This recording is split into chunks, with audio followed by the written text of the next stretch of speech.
Hello everyone, welcome to English Drop. तो आज से हम एक नई टेस्ट सीरीज़ स्टार्ट करने जा रहे हैं। तो जो जितने लोग पहले से जुड़े हुए हैं उनको पता है कि हम एक इंग्लिश की टेस्ट सीरीज़ लेके चलते हैं, जिनमें जो 15 क्वेश्चन इंग्लिश के पूछे जाते हैं उनका टारगेट लेके हम एक टेस्ट सीरीज़ लेके चल रहे हैं, जिसमें अब तक 23-24 पेपर हो चुके हैं। और आज हम एक नई टेस्ट सीरीज़ स्टार्ट करने जा रहे हैं जो कि होगी राजस्थान जीके को लेकर। ये सीरीज़ है वो राजस्थान चतुर्थ श्रेणी कर्मचारी भर्ती 2025 में जितने भी स्टूडेंट बैठने वाले हैं उनके लिए बहुत ज़्यादा इंपॉर्टेंट होने वाली है। इस टेस्ट सीरीज़ के अंदर जितने भी क्वेश्चन पूछे जाएंगे, जितने क्वेश्चन आपको बताए जाएंगे, वो पूर्व परीक्षाओं में पूछे हुए क्वेश्चन होंगे। मतलब जो प्रीवियस एग्ज़ाम हुई है उनमें आए हुए क्वेश्चन हैं, या फिर ऐसे क्वेश्चन को शामिल किया जाएगा जो बार बार एग्ज़ाम में रिपीट होते हैं। आज का हमारा होगा पेपर नंबर 1, फर्स्ट पेपर है। तो स्टार्ट करें क्वेश्चन नंबर 1 की तरफ। लिखा है, निम्नलिखित में आंतरिक जल प्रवाह वाली नदियों में कौन सी नदी सम्मिलित है। आंतरिक प्रवाह वाली नदियाँ कौन सी है? माही नदी, पश्चिमी बनास नदी, मेहता नदी या लूणी नदी। तो इनमें आंतरिक जल प्रवाह वाली नदियों में से है मेहता नदी है, वो आंतरिक जल प्रवाह की नदी है। सेकंड क्वेश्चन है, उम्मेदगंज पक्षी विहार संरक्षित क्षेत्र राज्य के किस जिले में स्थित है। उम्मेदगंज पक्षी विहार संरक्षित क्षेत्र राज्य के किस जिले में स्थित है? श्रीगंगानगर, पाली, नागौर, कोटा। तो उम्मेदगंज पक्षी विहार संरक्षित क्षेत्र है वो राजस्थान के कोटा जिले के अंदर स्थित है। नेक्स्ट क्वेश्चन है, निम्नलिखित झीलों में से कौन सी झील उदयपुर जिले में स्थित नहीं है। कौन सी झील उदयपुर जिले में स्थित नहीं है? फतेह सागर, पिछोला, गैब सागर, उदय सागर। तो उदयपुर जिले में फतेह सागर है, पिछोला है, गैब सागर नहीं है और उदय सागर है। तो गैब सागर झील है वो डूंगरपुर जिले में है। कौन से जिले में है? गैब सागर डूंगरपुर जिले में है। नेक्स्ट है, राजस्थान के पाली जिले के दक्षिणी भाग को किस उपनाम से जाना जाता है। राजस्थान के पाली जिले के दक्षिणी भाग को, राजस्थान के पाली के दक्षिणी भाग को किस उपनाम से जाना जाता है? शेखावाटी, गोडवाड़, वागड़ और तोरावाटी। शेखावाटी सीकर, चूरू, झुंझुनू है। वागड़ डूंगरपुर बांसवाड़ा है। तोरावाटी नीमका थाना का इलाका है, नीमका थाना साइड का इलाका है, वो तोरावाटी के नाम से जाना जाता है। तो यहाँ से ऑप्शन हो जाएगा बी, गोडवाड़ जो क्षेत्र है वो पाली जिले के दक्षिण भाग में स्थित है, या पाली जिले के दक्षिण भाग का उपनाम है गोडवाड़।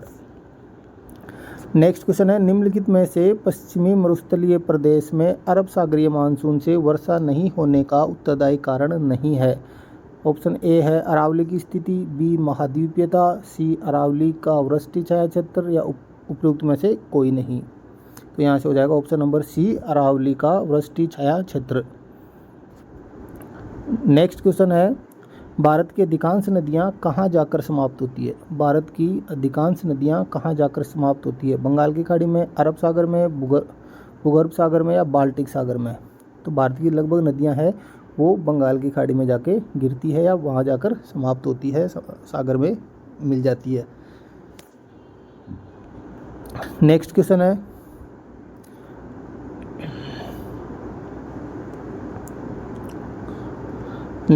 है, क्वेश्चन नंबर 7, निम्नलिखित नदियों में से कौन सी नदी मौसमी नदी है। मौसमी नदी जो बारिश के मौसम में बहती है बाकी विलुप्त हो जाती है, तो वो कौन सी नदी है? माही नदी, बनास नदी, पार्वती या उपयुक्त सभी।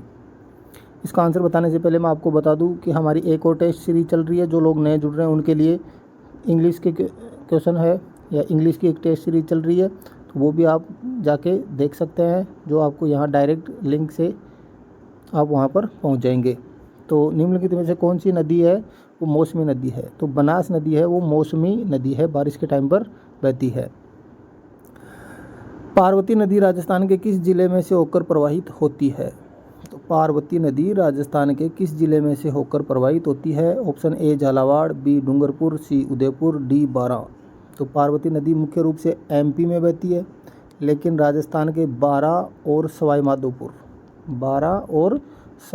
माधोपुर जिलों के अंदर आंशिक रूप से या थोड़ी बहुत है, वो थोड़ा हिस्सा है वो इनका गुजरता है बारां और सवाई माधोपुर से होकर।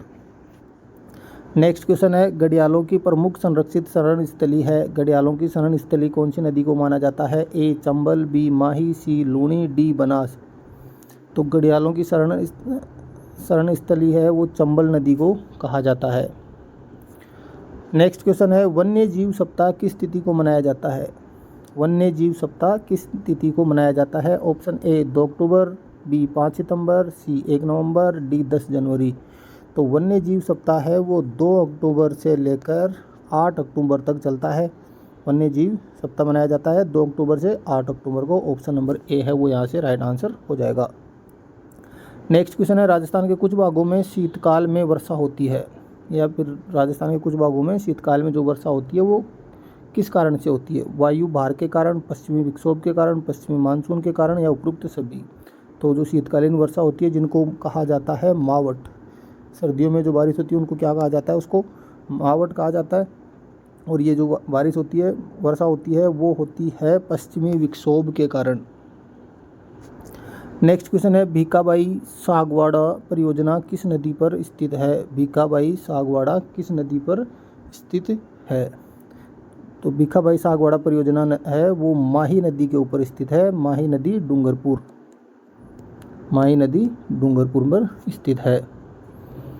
नेक्स्ट क्वेश्चन है, राजस्थान RSRTC की स्थापना कब की गई थी? राजस्थान RSRTC की स्थापना कब की गई थी? 1 अक्टूबर 1962, 1 अक्टूबर 1963, 1 अक्टूबर 1964, 1 अक्टूबर 1965। तो RSRTC राजस्थान की स्थापना हुई थी 1 अक्टूबर 1964 को। और इसका मुख्यालय है, उसकी बात करें तो वो कहाँ पर है? जयपुर के अंदर इसका मुख्यालय है। नेक्स्ट है, निम्न में से कौन सी खान सीसा जस्ता से संबंधित नहीं है? कौन सी खान है वो सीसा जस्ता से संबंधित नहीं है? ऑप्शन ए रामपुरा गुचा, बी चौथ का बरवाड़ा, सी गुड्डा किशोरीदास, और डी झामर कोटड़ा। तो डी झामर कोटड़ा जो है वो सीसा जस्ता से संबंधित नहीं है। झामर कोटड़ा जो खान है वो रॉक फॉस्फेट के लिए रॉक फॉस्फेट से संबंधित है। इसमें से क्या निकलता है? रॉक फॉस्फेट निकलता है, जो कि कहाँ पर है? उदयपुर के अंदर है। कहाँ पर है? उदयपुर के अंदर है।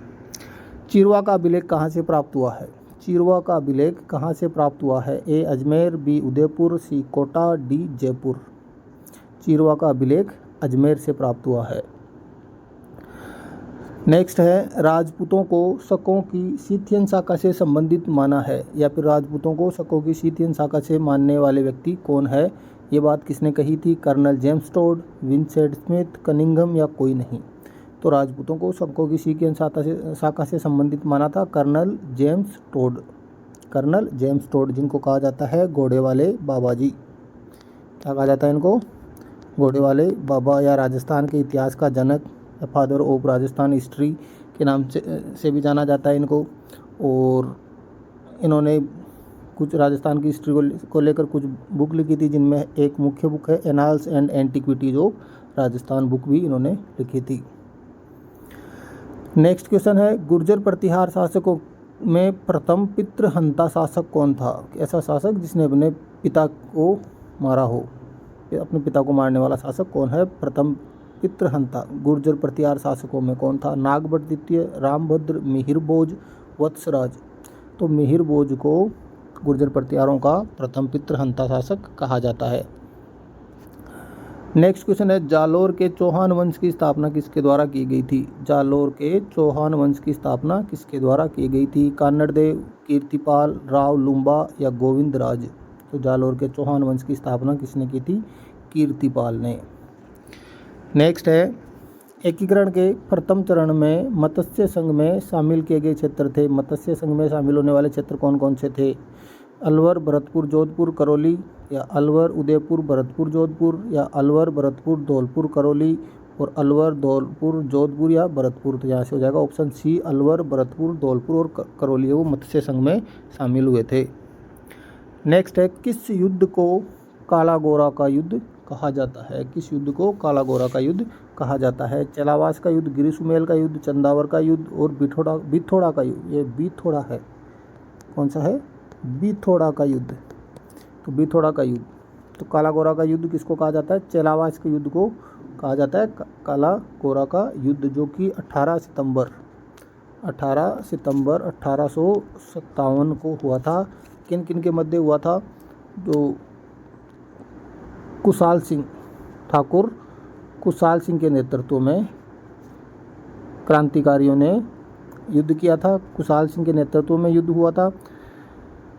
किसके विरुद्ध हुआ था? जो अंग्रेजी गवर्नर थे मैकमेसन और जॉर्ज पैट्रिक लॉरेंस। मैकमेसन और जॉर्ज पैट्रिक लॉरेंस की जो अंग्रेजी सेना थी, उनका हुआ था युद्ध। किसके साथ में? ठाकुर कुशाल सिंह के नेतृत्व में क्रांतिकारियों ने युद्ध किया था, जिसको कहा जाता है चेलावास का युद्ध या काला गोरा का युद्ध, जो कि हुआ था 18 सितंबर 1857 को। तो ये था आज का हमारा पेपर। Thanks for watching.